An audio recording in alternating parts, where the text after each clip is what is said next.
Imagine packing your entire life into a tiny van. No office, no schedule, no real plan beyond the next destination. Just you, the person you love, an open road stretching across America, and a camera to document it all. That was the adventure 22-year-old Gabby Petito appeared to be living in the summer of 2021. But within a few months, that little white man would be sitting outside a house in Florida. Gabby wouldn't be inside it, and the person who drove it home would soon disappear too. This is the story of Gabby Petito. Gabby was young, creative, and fascinated by travel. She and her fiance, Brian Laundrie, had decided to embrace van life, converting a small Ford Transit Connect into their home on wheels and setting off across the United States. And from outside, it looked incredible. Mountains, deserts, national parks, beautiful sunsets.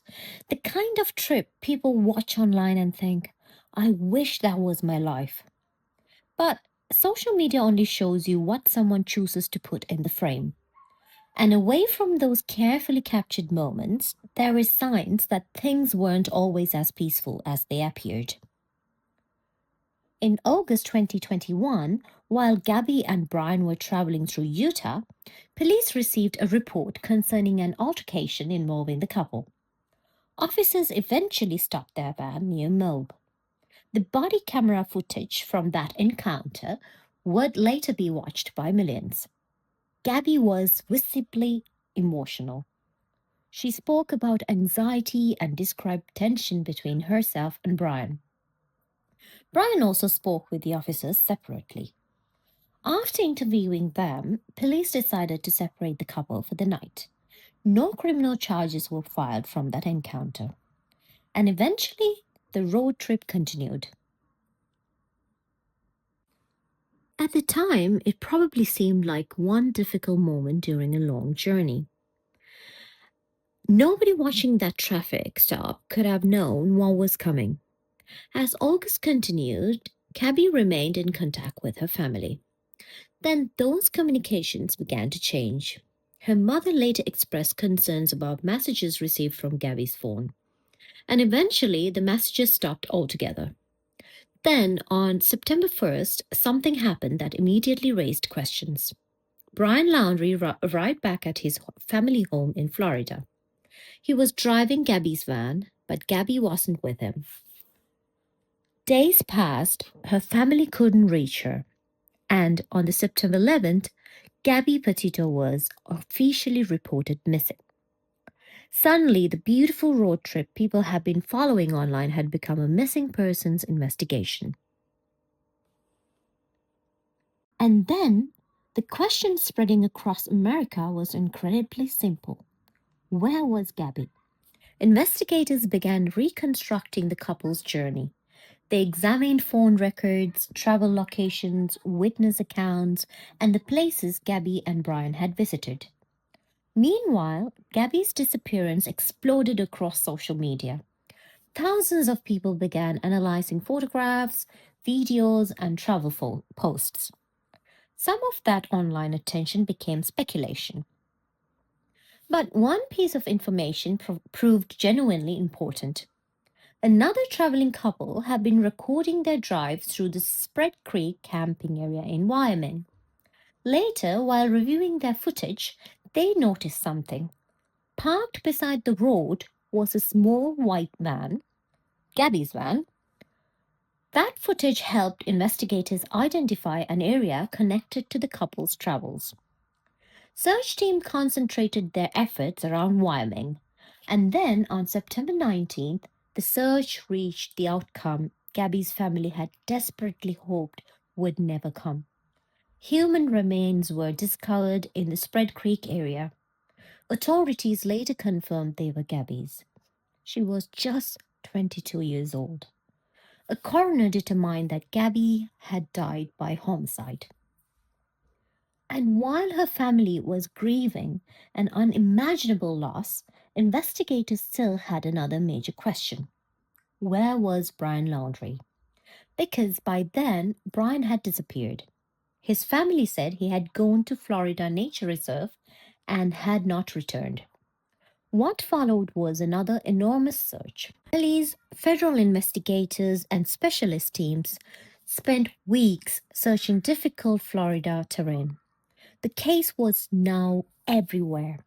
News crews gathered outside the Laundrie family home, helicopters filmed the search from above, and millions of people who had never met Gabby were following every development. Then, in October 2021, investigators searching the Carlton Reserve area discovered items belonging to Brian. Nearby, human remains were found.